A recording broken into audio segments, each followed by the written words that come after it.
I stepped onto that yacht wearing a worn jacket and shoes still stained with engine oil. A man looked at me once and said flat and cold, "The staff should stand over there." My son said nothing.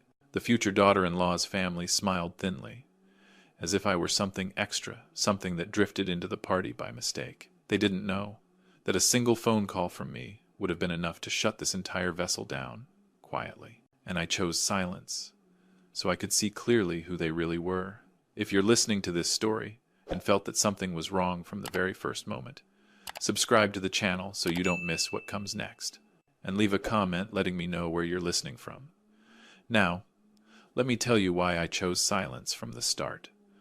I've grown used to being mistaken for someone else. For years, I let people believe I was just an old man living off a pension. Quiet, invisible, harmless. A small wooden house on the edge of town, warm enough in winter. An old Ford F-150 pickup. Good enough to get me to the market and the clinic. I didn't live that way because I had to. I lived that way because after a lifetime of designing things meant to rise off the ground, I learned something simple. The lower you stay, the clearer you see people. My son Leo never asked too many questions. He believed what he saw. The pills on the kitchen table, the utility bills I paid on time, but never with much left over. He thought I was struggling, and maybe somewhere deep down he felt relieved, believing he had surpassed his father. I don't blame him. Youth needs its illusions to keep moving forward. Every month my investment fund still runs like clockwork. Numbers come and go on a screen. Cold, exact, without emotion. $65,000 a month doesn't excite me anymore. What weighs on me is something else entirely. The growing distance between me and Leo. Not because of money, but because of how he started seeing the world. Everything measured by appearance. By where you stand in a room. When Leo called and said Chloe's family wanted to meet me at a yacht party, I stayed quiet for a few seconds. His voice was careful, almost apologetic, as if he feared I'd refuse over the cost or because I wouldn't fit in. He reassured me, told me I just needed to show up, that I didn't have to worry about anything. But I heard something else beneath his words, a fear that I might embarrass him. I agreed right away, not out of curiosity about the party, but because I knew this was the moment, not to prove who I was, but to see who they were when they believed I was nobody. I opened my closet and chose the oldest outfit I owned, a jacket worn thin at the shoulders, one that had stood with me through years of noisy machine shops, shoes still marked with oil stains that never fully came out no matter how many times I cleaned them. I looked at myself in the mirror and saw exactly what they would see. Outdated, faded, a man with no exchange value. The gift was what I prepared most carefully, not for its price, but for its meaning. A small wooden box, made by my own hands during quiet evenings. Pine wood, not overly polished. Inside, I carved Leo's birth date, in my old handwriting. I knew that to many people, it would mean nothing. But to me, it was something money could never buy. On the drive to Newport Harbor, I took the old truck past rows of brightly lit homes. I thought about Chloe. She wasn't a bad girl. In our brief meetings, I sensed hesitation in her. She knew right from wrong, but had never quite found the courage to choose. Her family was different. They spoke about money the way people talk about the weather, naturally. And without warmth, the yacht came into view, so bright it made you forget the sunset behind it. Music, laughter, lights shimmering across the water. I paused before stepping aboard, not because I was overwhelmed, but because I wondered if Leo understood what I was doing, or if he just wanted me to get through the night quickly, like something inconvenient that needed to be hidden. The moment my foot touched the deck, I felt it. The first look, not curiosity, judgment, fast, final. I knew that look. I had used it myself in boardrooms, when deciding who was worth listening to and who wasn't. This time, I wasn't. I didn't correct anyone, didn't explain a thing. I nodded when they pointed me to where I should stand, as if that place was obvious. There was no anger in me, only a sharp, steady clarity. This wasn't a party. It was a test, and I had stepped into it, fully prepared. From that moment on, I knew every word, every smile, every silence would reveal more than any resume ever could. So I decided to let them speak first, before I spoke the only thing that would ever need to be said later. No one asked my name as I stood there. A man in a dark suit glanced at my shoes, then leaned over and said something to the person beside him. I didn't hear the words, but the smirk was loud enough. Leo stood a few steps away. He avoided my eyes, as if that alone might make me disappear from the scene. Julian arrived with Beatrice shortly after. They didn't need introductions. The way they walked said everything. Julian shook Leo's hand, firmly asked about work, about deals that were heating up the market. When his eyes passed over me, they stopped for exactly 1 second. Not to greet me, but to classify me. Then he turned to a staff member and said loud enough for me to hear, "Bring more drinks to this area." I understood immediately. He thought I was part of the crew. I could have corrected him. 1 sentence would have done it, but I didn't. I picked up a nearby tray of glasses and walked slowly in the direction he pointed. No one looked surprised. No one questioned it. Everything unfolded smoothly, as if that place had always been meant for me. I moved through conversations not meant for me. They talked about houses, about acquisitions, about who had just been pushed out of some private club. The words floated past me light as champagne foam. Every now and then someone held out an empty glass without looking. I took it, replaced it with a full one, and moved on. No one said thank you. Beatrice watched me from a distance. Her expression didn't hide the irritation. When I passed by, she shifted slightly as if afraid something might cling to her dress. I heard her murmur about the smell of engine oil, just loud enough for a few laughs to ripple nearby. I didn't stop. I've spent enough time in rooms where the laughter wasn't meant for me. When it was time to sit, people chose their seats without thinking. Leo was pulled toward the center. Chloe sat beside him, her eyes flicking toward me, then away quickly. Beatrice looked around, then pointed toward the far end of the table near the exit to the deck. "It's cooler over there," she said, without looking at me. I nodded and sat down. The chair was low, unsteady. I thought they were probably used to people like me not needing comfort. The food was served. I ate slowly, not because it was good or bad, but because I was watching. The way Julian spoke when he believed himself above everyone else. The way Beatrice smiled while her eyes kept calculating. And Chloe's silence. That silence caught my attention more than anything. It wasn't agreement, it was fear. Fear of losing the place she had grown used to. When it came time for gifts, the mood lifted. Large boxes, designer bags placed on the table. I waited my turn. When I brought out the small wooden box, the air shifted. Julian took it, turned it over in his hands, as if deciding whether it was even worth opening. Beatrice looked at the box, then at me. "What is this?" she asked, disappointment barely hidden. "I made it myself," I said. "Nothing more." Julian laughed. Not loudly, but enough for others to notice. He opened the lid, glanced inside, then set it back on the table. "Interesting," he said. "Looks like something you'd keep screws in." A few more laughs followed. Someone joked that the wood probably caught fire easily. I looked at Leo. His head was down. He said nothing, did nothing. In that moment I saw more clearly than any words could show me, not because my gift was mocked, but because of my son's silence in the middle of that laughter, silence as a form of self-protection. After dinner, Julian stood and lightly patted my shoulder. "Come outside for a moment," he said, like an instruction. I followed him to the side of the yacht. The wind was stronger there, carrying the smell of the sea. Lights behind us cast long shadows across the deck. He looked at me again, this time more carefully. "You're Leo's father, right?" he asked, as if it had just occurred to him. I nodded. He smiled. The smile of a man who believes he's being generous. "I think we should speak frankly." I didn't answer right away. I waited.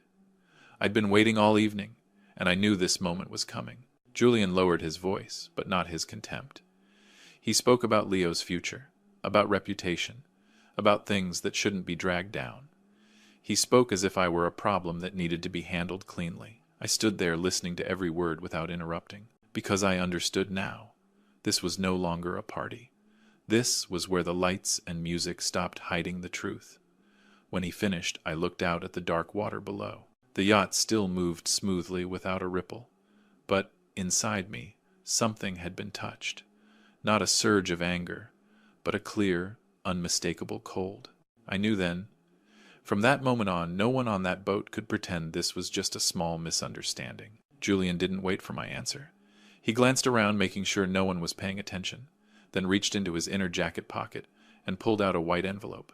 The movement was smooth, familiar, the kind of gesture made by someone who has ended many unwanted conversations with money. He placed the envelope into my hand, lightly, the way you'd set a menu on a table. "There's $10,000 in there," he said. "Not much for us. But for you, it's different." He paused, watching my face. "All you need to do is sign this. A simple agreement." I looked at the envelope then, at the paper inside. Clean printed lines. Cold in their efficiency. I would not appear at the wedding. I would not be part of their lives afterward. In return, everything stays smooth. That was the word he used. Smooth. So I said slowly, "You're trying to buy my disappearance." Julian smiled. "Let's not use such heavy words. Think of it as a reasonable arrangement. Leo has a future. Chloe needs the right background. And you," his eyes traveled over me, head to toe, "you could use something to feel secure." I asked the question I'd been carrying since the moment I stepped onto that boat. "What's a father's dignity worth?" Julian shrugged. "Dignity doesn't pay bills. Reality does." He pushed the envelope closer.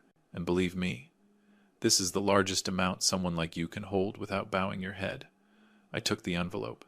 Not out of greed, but because I wanted to feel what they believed in.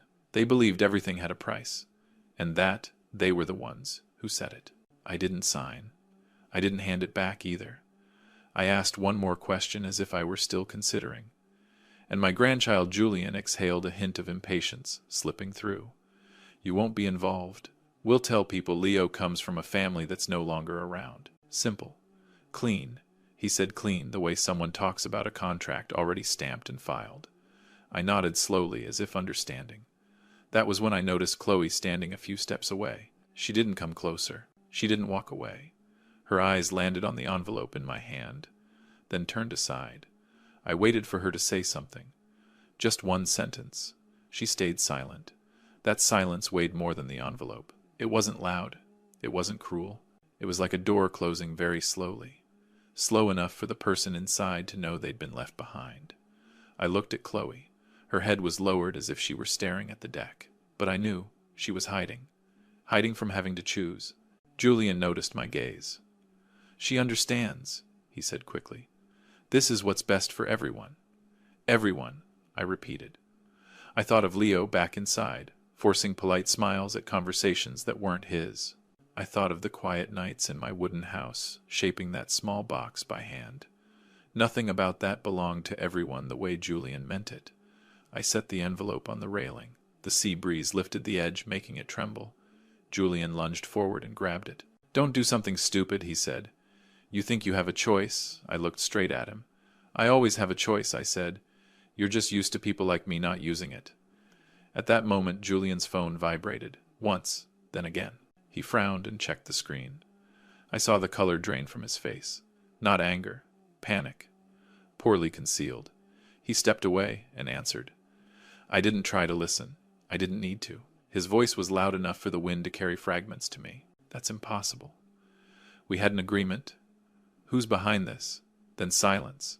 Long, heavy. Julian turned back. The smile was gone. "There's a bit of a problem," he said, but his voice no longer held firm ground. He looked at me differently now, as if trying to remember who I was. Not a poor old man anymore, but a variable. My phone vibrated right after. I didn't rush to answer. I looked at Julian for one more second. "Excuse me," I said. "Work," I picked up. The voice on the other end was calm, familiar, a short report, clear, direct. My reply was just as brief. "I'm standing right in front of him," I said. "Proceed. Finish what was started." Julian froze. Beatrice appeared at the doorway, her face tight with alarm. Chloe looked at me, this time without turning away.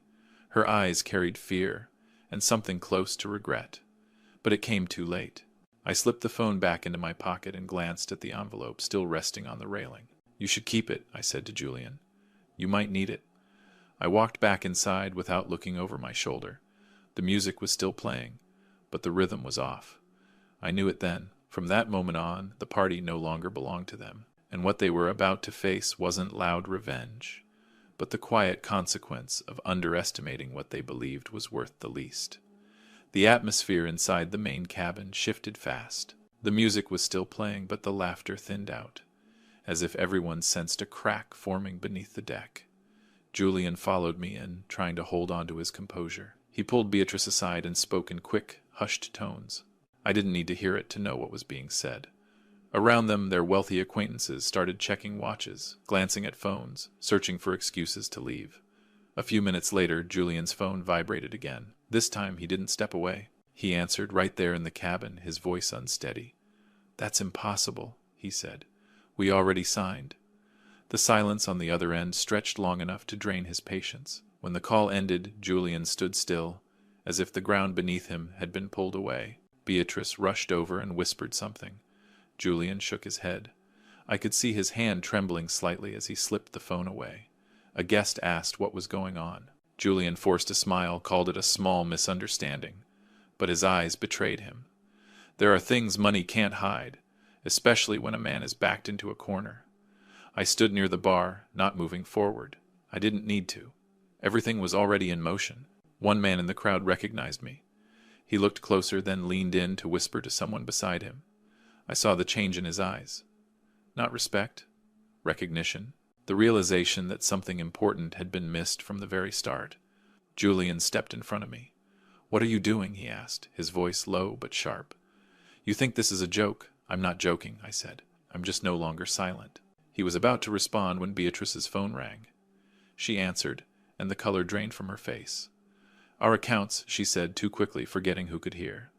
"They say they've been temporarily frozen." That sentence carried far enough for several people to catch it. A pause spread through the room without anyone asking for it. The once lively guests exchanged looks calculating. I knew this moment well. The moment when surface-level wealth starts to lose its power. I took out my phone again. Not to show off, just to finish what had been set in motion. "Go ahead and complete it," I said. "I don't want this dragged out." Julian stared at me like I was a stranger. "Who are you?" he asked. This time there was no contempt left, only confusion. I didn't answer right away. I removed my worn jacket and placed it on a chair. Under the lights, the watch on my wrist became visible. Not flashy, but enough for those who understood to understand.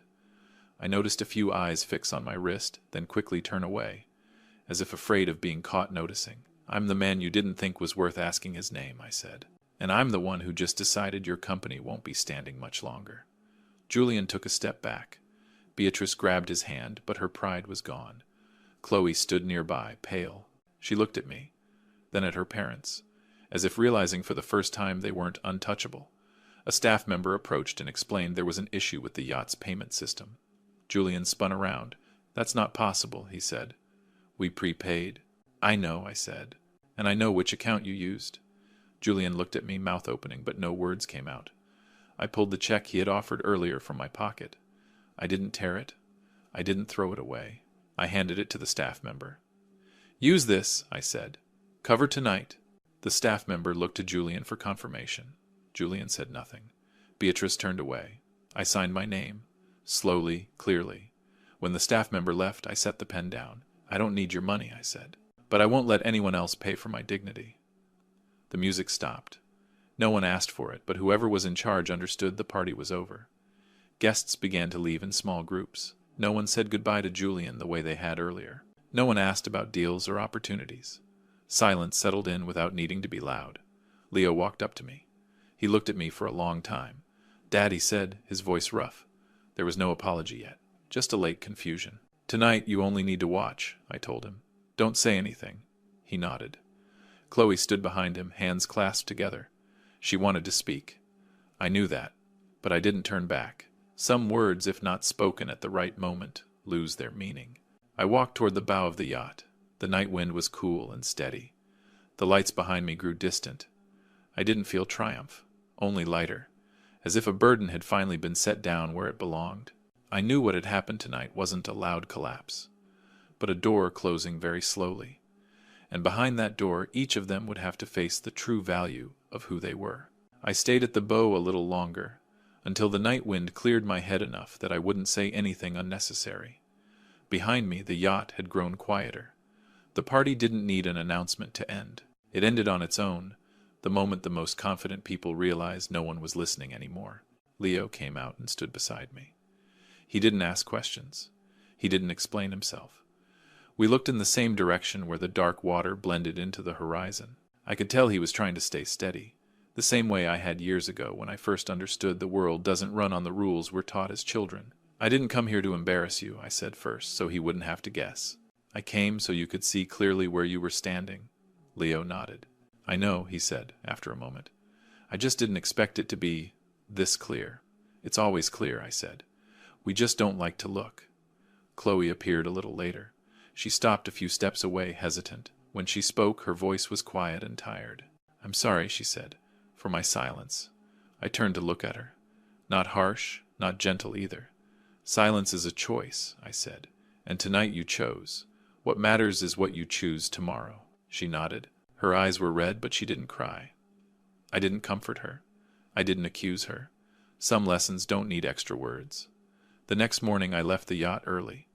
No goodbyes, no closing scene. I drove my old truck back to the wooden house, opened the door, and let the familiar scent of wood greet me. I hung the worn jacket back in its place. It had done its job. I made a cup of coffee, sat at the table, and looked at the small wooden box I had brought with me, and brought back. I placed it in the drawer, not because it had been disrespected, but because it was still exactly where it belonged. Leo called that afternoon. He said he and Chloe had talked for a long time. No rushed decisions. Just questions they had avoided before. I listened. I didn't interfere. When he asked what I thought, I gave him one condition. I won't open any doors for you, I said. You walk on your own. If you fall, I'll still be here. But I won't pull you up with money. He was quiet for a few seconds. Then he said, yes. This time, not out of fear. As for Julian and Beatrice, I didn't follow things closely. I knew enough. Doors that had always been open to them began to close, quietly, without announcements. Their world was built on trust and cash flow. When both started to shake, everything else adjusted on its own. I didn't see it as a victory, just a consequence. A few weeks later, Leo came to visit. He dressed more simply, spoke less, listened more. We fixed the fence behind the house. Slow work, steady. I saw something I had been hoping for, his learning patience. Not patience for a reward, but patience to understand the value of each small step. Chloe came too once. She brought a cake, homemade, not perfect, but sincere. She didn't bring up the night on the yacht. She asked me about choosing wood, about why I liked working with my hands. I answered just enough, not to test her, but to see if she was willing to learn. I thought that was fair. I never announced who I was. I didn't need to. The people who needed to know already knew. Those who only valued appearances were no longer close. My life returned to its old rhythm. Early mornings, coffee, a few necessary calls, then silence. I felt lighter. Not because I had won, but because I no longer had to hide anything from myself. One evening, Leo asked if I had any regrets. I thought for a moment. If I hadn't done what I did, I said I would always wonder whether you were walking with people who respected who you are, or only the position you hold. Now at least I don't have that question anymore. He nodded. The innocence in his eyes was gone, but they hadn't hardened yet. I think that's the best a father can hope for. When night fell, I stepped onto the porch and looked at the sky. I remembered the thought I had saved for the end. Money can buy you a place to stand, but it can't buy your direction. I didn't say it out loud. I didn't need to. I believe anyone listening to this story will find their own compass. And if they ask what I learned from all of this, my answer is simple. Real wealth isn't in what you can hide. It's in what you never need to prove. If you've stayed with this story until now, thank you for taking the time to listen. If it made you think about family, about money, or about how we treat one another, please like, subscribe, and share so this story can reach more people. Every bit of your support gives me the reason to keep telling stories like this. Honest, steady, and human. Thank you for staying until the very end.